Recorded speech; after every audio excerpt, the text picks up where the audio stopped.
காரியம் சில ஆன்மாக்கள் காரியம் சாதிக்கவே பிறப்பிடுகிறது. அவர்களுடைய காரியம் அது வர்மக்களை போதிக்க வேண்டும். அது அழிந்துவிடக்கூடாது. மண்ணில் வர்மத்தை போதிக்க வேண்டும்.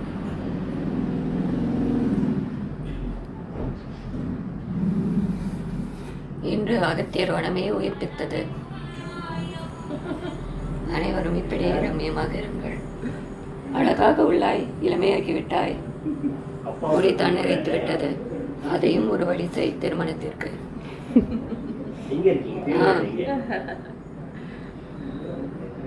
செய்வாயா? அந்த வறுமக்களை அழிந்து விடக்கூடாது. என்ன இது குழப்பம்? குருமார்களே தடுமாறுகிறார்கள். நீங்கள் எம்மாத்திரம்?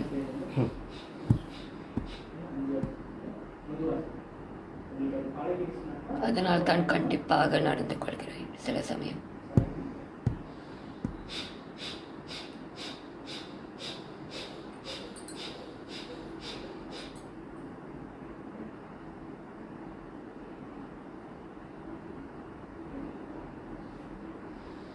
நான் வர வேண்டுமா? ஒவ்வொரு இல்லத்தில் சென்று பாருங்கள், இதையும் செய்ய வேண்டும். எவ்வளவோ செய்து விட்டாச்சு.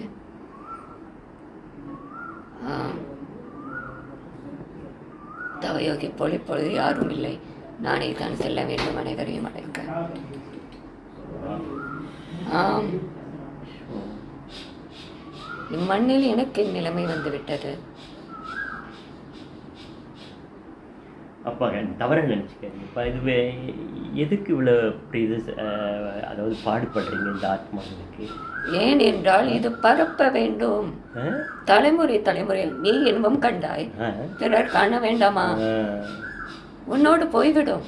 பிறகு யார் வருவார்? அழிந்து விடும். இந்த வழி தடை தோங்க வேண்டும். என் புகழ் பாடல்ல, உங்கள் நன்மைக்கு. ஆனால் அங்கே ஒத்துழைக்காத போது, செவி சாய்க்காத போது நம்ம துரத்தி துரத்தி துரத்தி தெளிவுபடுத்துவேன். ஏற்றுக்கொள். முடியவில்லை என்றால் அனுபவம் வரும், பிறகு வேலை செய்யும். அப்போ யோசிப்பாங்க. பிறகு தெளிந்து அவரே வருவர். இதுதான், வேறு எதுவும் இல்லை. ஒரு சிலர் அப்படித்தான். கறிக்கொட்டை ஊதியவுடன் வந்தா விடுகிறது. மெல்ல மெல்ல அந்த நிலைமையில் இவர்கள் உள்ளனர். இல்லை, அதையாதான் யோசிப்பது உண்டு. அப்பா ஏன் இவ்வளவு சிரமம் எடுத்து இந்த ஆத்மாக்கெல்லாம் கரை சேர்க்கிறதுக்கு இவ்வளோ முயற்சி பண்றாரு? உன்னோடு முடிந்து விடும்.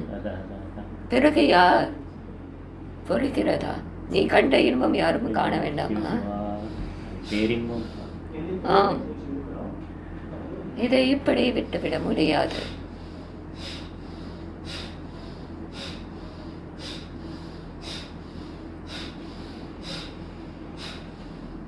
இவ்விடம் தலை தோங்க வேண்டும். வழிகாட்டி ஒருவர் வேண்டும் அல்லவா? மார்க்கம் மார்க்கம் என்கிறீர்கள். உண்மையை கூறும் பொழுது எவரும் வருவதில்லை. என்ன பக்தர்கள்? பக்தி என்பது அதல்லவா கற்பூரம். எதுவாக இருந்தாலும் வருகிறேன்.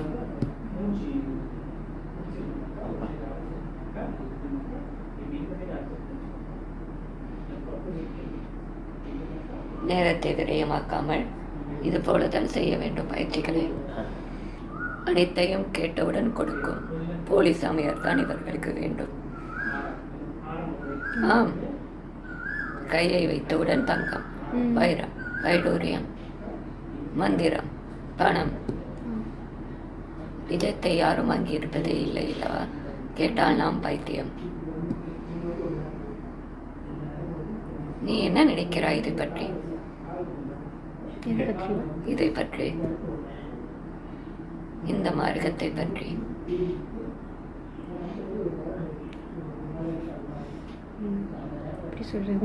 கூறும் உன் அனுபவங்களை. நல்ல ஒரு மார்க்கம், நிறைய கற்றுக்கொள்ள. சில பேர் சுயநலத்திற்கு பயன்படுத்துகிறார்கள். அதுவும் வரும். இது நடக்க வேண்டும், அது நடக்க வேண்டும். அதான்ப்பா சமயத்தில் விட்டுற வேண்டியதான்ப்பா. ஏன்ப்பா இவ்வளோ கஷ்டப்படுறீங்க, எங்களுக்கு பொறுக்கலப்பா. அதாவது நீங்கள் மனவேதனை அடைஞ்சு இவ்வளோ முயற்சி பண்ணுறீங்க, அதெல்லாம் நாங்கள் பார்க்கும்போது எங்களுக்கு ரொம்ப கஷ்டமாக இருக்குப்பா. ஏன்னா பகவான் இறங்கி ஒரு கலையை ஒருத்தனுக்கு குரு கற்பித்த பிறகு அவனுடைய தர்மம் அக்கலையை பரப்ப வேண்டும். அவனோடு தேக்கி வைப்பதும் ஒரு குரு துரோகம். அந்த பாவ செயலை அவனை செய்ய நீ விரும்புகிறாயா? ஐயோ, சில பேரை திருத்த இயலாது மாயை. ஒரு குருஸ்தானத்தில் உள்ளோர் மற்றவர்களுக்கு உதாரணமாக இருக்க வேண்டும். கண்டிப்பாக இருக்கணும். நாம் சிலை செய்யும் முன் சிந்திக்க வேண்டும். நாம் ஏது தவறு செய்தாலும் அது அகத்தியனை பாதி. ஆம், அவர் நாமத்தை கொண்டு தான் செயல்படுறோம், வாழ்கிறோம், பேசுகிறோம். அப்போ ரொம்ப யோசிக்கணும். அது ஒரு நெருப்பில் நடக்கிற மாதிரி சாமி. ஆம். அந்த பொறுப்பு சில பேருக்கு புத்தியே இல்லை. புத்தி எதற்கு இறைவன் அனைவருக்கும் கொடுத்தான். சிந்தியுங்கள், இவள் போல் கேள்வி எழுப்புங்கள். ஞான கதவை தருங்கள், ஞானத்தை அளிக்கிறேன் சாமி. அந்த இது நீண்ட நாள் கேள்வி சாமி. அது பல விளக்கங்கள் சொல்கிறாங்க. ஆத்மா எப்போ உடலில் அதாவது புகுத்தப்படும். அந்த ஆத்மா எப்போ ஒரு உடலுக்குள்ளார கரு உருவாகும் பொழுது ஆன்மா இருந்தால் தனி கருவு வரும். பிண்டம் மட்டும் எப்படி வரும்? ஆத்மா இருந்தாலும் அதுதான் செயல்படும். அதன் கருமம்னால் அது பிண்டம் எடுக்கிறது. அந்த கர்மத்தால் அந்த ஆன்மா அது உயிரோடு இணைய நேரிடுகிறது. கர்மத்திற்கு ஏற்ற உடல் அந்த ஆன்மா. இதற்கு முன் செய்த கர்மம் தானே, அதற்கேற்ற பிண்டம் அந்த ஆன்மா அதனோடு வருகிறது.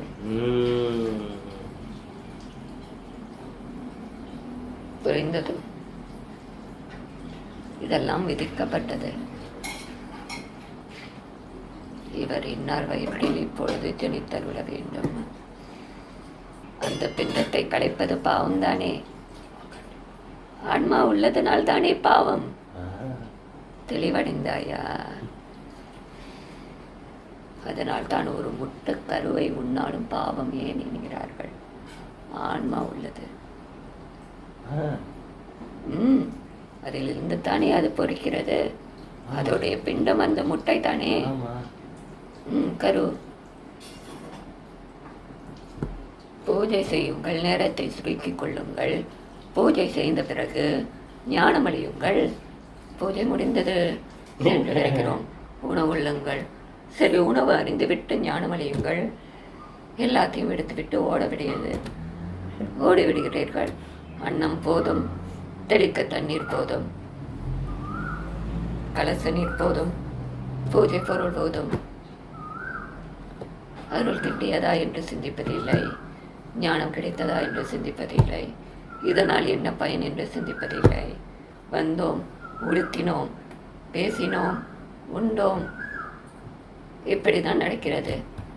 பூஜையை ஆரம்பிப்பதற்கு முன் அல்லது முடிந்த பின் ஞானம் பகிர வேண்டும். ஒரு சித்தரின் வரலாறு கூறலாமோ? ஒரு பெரிய புராணம் கூறலாமோ? வருகிறீர்கள், தேவையில்லாததை பேசுகிறீர்கள், உணவு உட்கொள்கிறீர்கள், ஓடிவிடுகிறீர்கள். நீர் போதும், கலச நீர். இது போதும், இதை வீட்டில் வைத்து தெளித்து விடுகிறேன், அனைத்தும் வந்துவிடும். அப்பனின் அருள் கிட்டியதா? அதெல்லாம் சிந்திப்பதில்லை. என்ன இது?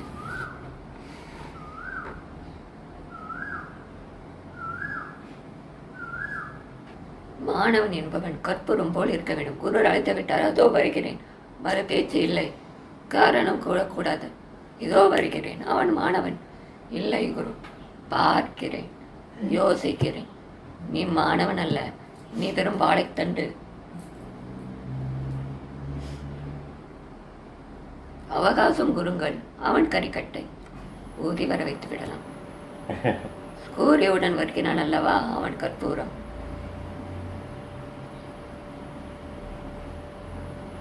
குரு பேச்சிற்கு எதிர் பேச்சு இருக்கக்கூடாது. சந்தேகம் கேட்பதில்லை. இவள் அழகாக தன்னடக்கமாக கேட்டாள். இதை நான் கேட்க வேண்டும், நீண்ட நாளாக அறியவில்லை.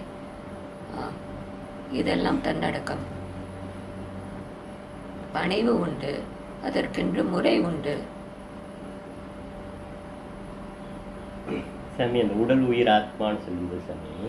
இப்ப அந்த ஆத்மா தான் அந்த பிண்டம் உருவாகிறதுக்கு காரணமாக இருக்கு. ஆமாம். அப்ப அந்த சுவாசம் இப்ப உடம்புக்குள்ளார செலுத்தப்படுது. சுவாசம் அந்த கரு வளர்ச்சி அடைந்த பின் அது ஒரு குறிப்பிட்ட காலம்.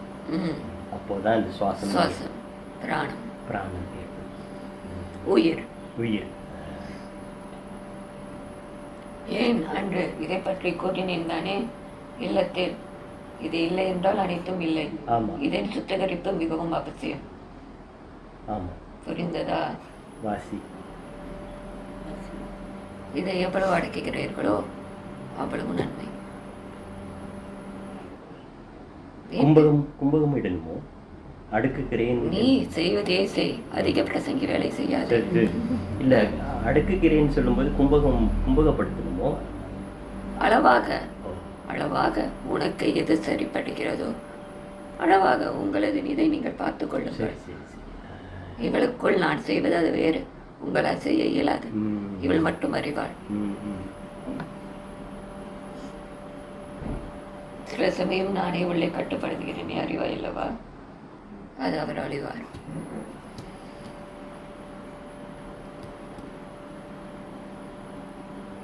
ஏன் மனதை அடக்க கூற சொல்கிறேன்? அப்பொழுது தான் நாங்கள் உள்ளே சில வேலைகள் செய்ய இயலும். சூட்சும ரகசியம் கூறிவிட்டேன். மனதை ஏன் ஒருநிலைப்படுத்த சொல்கிறேன்? இறைவன் பேசுவான் உன்னுடன், ஞானம் அளிப்பான்.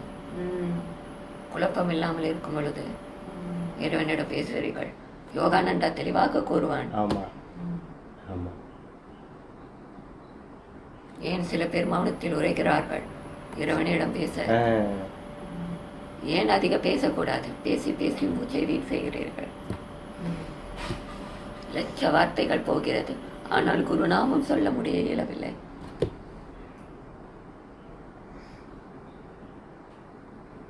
குரு உண்ணுங்கள். இதையெல்லாம் இவள் செய்தாள். சுடுகிறது, பொறுங்கள், இருங்கள், உண்ணுங்கள்.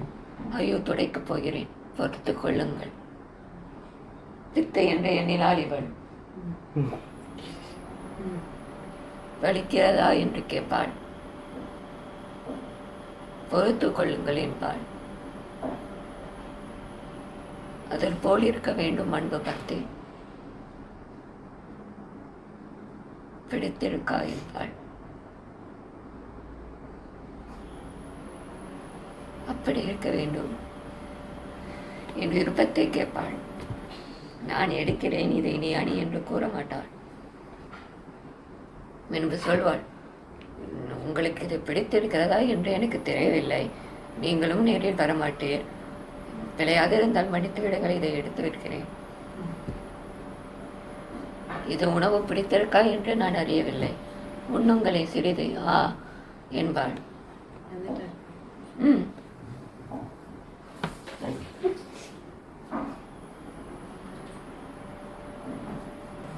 உரையாடலாமே இறைவனிடம்.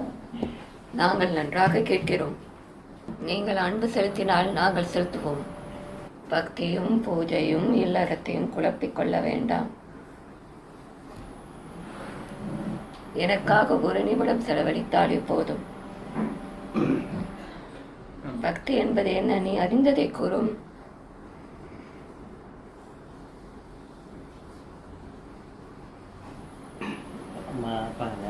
கொஞ்சம் விலகிக்கிறோமா? பரவாயில்லை, அனைவரும் இருங்கள். அவர் என்ன உன்னிடம் அனைத்தையும் உரைப்பார் தானே. என்ன ரகசியம்? இது ஒன்றும் சிதம்பரம் ரகசியம் இல்லை. பக்தின்றது ஒரு மனிதன் பார்க்கக்கூடிய ஒரு கடவுளை மேல வச்சிருக்கிற ஒரு அன்பு, அவ்வளவுதான். அன்பு, விசுவாசம். மனது எப்படி இருக்க வேண்டும்? கடவுள்கிட்டன்னு போகும்போது தான் அவன் மனது ஒரு ஆன்டி வெசல்ஸ் மாதிரி ஒரு கோஷமாக இருக்கும். காலியான ஒரு காலியான சரியாக கூறுகிறாய், அனைத்தையும் உணர்ந்துள்ளாய். பிறகு என்ன தயக்கம்? யாரும் மனத்திற்கு செல்ல வேண்டாம். இல்லறத்தில் அமர்ந்து கொண்டு அவரவர் கடமையை சரிவர செய்ய எனக்கும் நேரத்தை வகித்து கொண்டு மனதார அன்பாட செலுத்தினால் அனைத்தும் சரியே. சரி. அன்பில்லாத பக்தியும் ஒரு நிலை மனம் இல்லாத பக்தியும் ஏற்கக்கூடியது அல்ல. அனைவரையும் காயப்படுத்தக்கூடியதும் பக்தி அல்ல. அனைவர் விருப்பத்தையும் பூர்த்தி செய்ய வேண்டும். இதுவே தர்மம். கடைக்காலம் வந்த பிறகு இவர்கள் போல வாழ வேண்டும். எது எது நிரந்தரமற்றதே நிரந்தரமற்றது. ஆம், அதை நீ உணர்ந்து கொண்ட அல்லவா? நேரத்தை வகித்து வைத்துக்கொள். குடும்பம், தொழில், எனக்கு ஒரு நிமிடம் அகதீசாய என்று அன்புடன் கூறினாலே போதும். நீ உணவு உண்ணும் பொழுதோ தொழில் செய்யும் பொழுதோ மனதை ஒரு நிலைப்படுத்தி அன்பு வகித்தாலே போதும். அவர் விருப்பத்தை பூர்த்தி செய்ய இல்லறத்தில். புரிந்தால் சரி. இதைவிட நான் தெளிவாக கூற வேண்டுமா?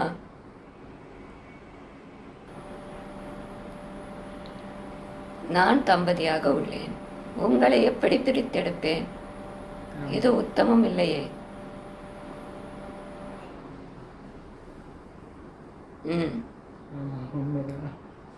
இக்காலத்தில் யாரும் மனத்தில் போய் அமர இயலாது. இருவரும் ஒன்றிணைந்து தம்பதியாகவே வணங்க வேண்டும், தம்பதியாகவே பயணிக்க வேண்டும். இதுவே சத்தியம். இதோ இவர்கள், இதோ புது மாப்பிள்ளை புதுப்பேன். தேதி குறித்துள்ளோம், வந்து விடுவோம். அப்ப திருமணம் நடத்தி வைக்க சொல்றாரு எங்களுக்கு. 60 தீர்ச்சா பசங்கள்லாம் கொண்டு கூடி என் கட்டளையிட்ட. இதை கண்டு அனைவரும் உணருங்கள். பக்தி என்பது பிரித்து வைப்பதல்ல. கண்டிப்பாமா செய்தாகணுமா. ஏன்னா அப்படிதான் அனைவரும் ஒன்றாக இருந்து பழகி நேரத்தை வகுத்து. பக்தி என்பது ஆத்மாத்மான அன்பு, ஒரு நிலை மனது, தர்ம காரியங்கள், மற்றவர்களிடம் ஞானம் பகிரங்கள். உன்னோடு அடக்கி வைத்துக் கொள்ளாதே, அது வீண் போகிவிடும். பயிற்சி செய்யுங்கள் விடாமல்.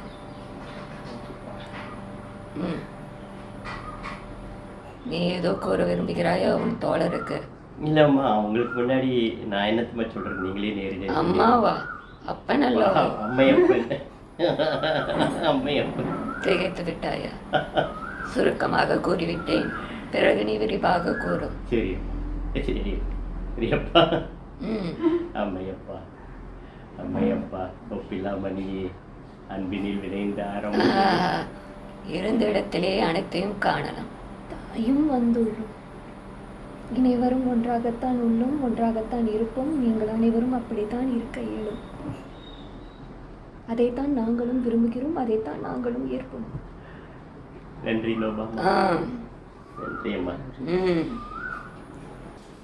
அதிக ஆழமான சிந்தனையோ எதை எப்படி எழுந்துவது என்று இங்கே கவனம் செலுத்தும். அது தானாக நான் எழுந்துவோம் உன்னுள்ளே, நீ அல்லாது. இது வெறும் கருவியே இந்த உடல். திரும்ப சொல்லுங்க. வலைத்தளங்களில் நீ எழுந்துவதில்லை, நான் உன்னுள் புகுந்து எழுது. கண்டிப்பா அது நான் எழுதுவதில்லை. நான் எழுதுவதே இல்லை சாமி. நானே அதை உணர்ந்தேன் பல முறை. சுருக்கமாக கூறிவிட்டேன், கூறிவிடு. நாளை உடைத்து எரிந்து விடலாம். அப்பா வந்து அப்பா நேரத்தை ஒதுக்க சொல்லிட்டாரு. குடும்பம், மனைவி, மக்கள், அப்பாவுக்கு. இதே சிந்தனையில இருந்து ஆழமா போயிடாதீங்க. ஏன்னா அவங்க பயப்படுறாங்க.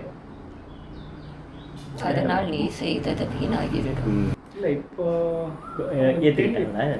தெளிவடைஞ்சிட்டாங்க. ஆரம்ப காலத்துல இருந்தாலும் அச்சம் உண்டு, அனைவருக்கும் உள்ளதல்லவோ. இவங்களும் தான் ஆரம்பத்தில் பயந்தாங்க, எல்லாம் பயந்தாங்கம்மா. அப்பா அது மனிதனின் என்ன பண்ணுறான் அப்படின்னு நான் உள்ளுக்கு புகுந்து பூஜை பண்ணிட்டு வரோன்னா இவங்க அந்த சமயம் இவங்க இந்த வழிபாட்டுக்கு வராத போது யோசிப்பாங்க. அப்புறம் ஒரு நாள் கேட்டாங்க, நீ என்ன தான் பண்ணுறேன்னு. அப்புறம் சாமி வந்தார், தவையை வச்சினார், குடும்பத்தையும் கூட்டிகிட்டு அழைத்து வா அப்படின்னாரு. அதுக்கப்புறம் வந்துட்டாங்க. சில சமயம் அனைவருக்கும் மனதில் தயக்கம் உண்டு, பயம் உண்டு. மனிதனின் இயல்பது சுபாவம்.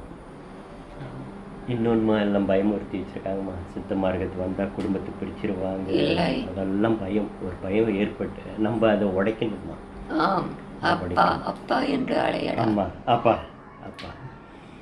தாய் சென்று விட்டால் ஏன் அழைக்கிறாய்? அதான்ப்பா, அதை உடைக்கணும்ப்பா. ஆம், சிறு சிறு தயக்கம் சில பேர், சில பயம், நடுக்கம், அனைத்தும் தெளிவு பெற வேண்டும் இம்மார்க்கத்தில். சித்தி செய்வதா இவர்களை திருத்த எப்பொழுதும் மென்மையான குரலில் பேசுகிறீர்களே, இவர்கள் தான் ஏதோ பிதற்றுகிறார்கள் என்று எண்ணுகிறார்கள். அப்பா நான் என்ன நினைக்கிறேன், சித்தி வேண்டாம்ப்பா, அதுதான் எங்கேயும் நடக்குது, அதை நம்பி தான் கூட்டம் கூடுது. இங்கே பொறுத்த வரைக்கும் என்பது பக்தியின் வழி அழைத்து செல்லவே. ஏனென்றால் சில சமயம் நீங்களே சுயமாக பிதற்றுகிறீர்கள் என்கிறார்கள். அதற்கு தான், வேறு எதுவும் இல்லை. சரி சரி சரி சரி அப்பா. மனித சிந்தனை அப்பாற்பட்டது. ஏன்னா என்கிட்ட ஒரு மருத்துவர் வந்து கேட்டார், அதே கேட்டார், இது என்ன பிரம்மையான்னு கேட்டார். உனக்குள்ளாரே அகத்தியன் நினைச்சிட்டு பேசுறியா அப்படின்னுலாம் கேட்டவர். அனைத்துள்ளும் இறைவன் உள்ளான். ஞான கதவுகள் திறந்த பிறகு அனைவரும் உணர்வார்.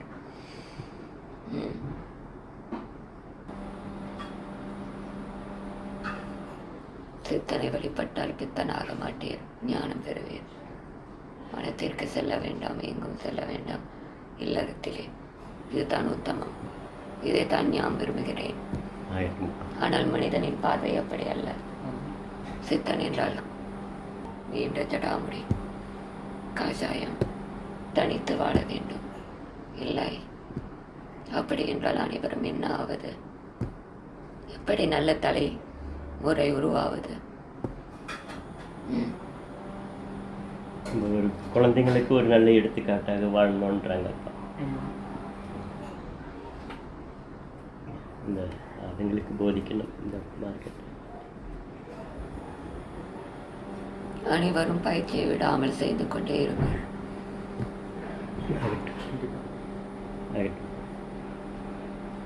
தானாக வேண்டும் இவ்விடத்தில். இங்கே ஆரம்பம், இங்கே முடிவு, இங்கே தெளிவு பெறுவீர். இங்கே தொடக்கம், இங்கே முடிவு. இது தெளிவு பெற வேண்டிய இடம். உன்னை யாரும் தடுத்து நிறுத்த மாட்டோம். ஏனென்றால் அவளுக்கு கடன்பட்டுள்ளோம். உன் விருப்பமே என் விருப்பம், உன் விருப்பம் என் விருப்பம்.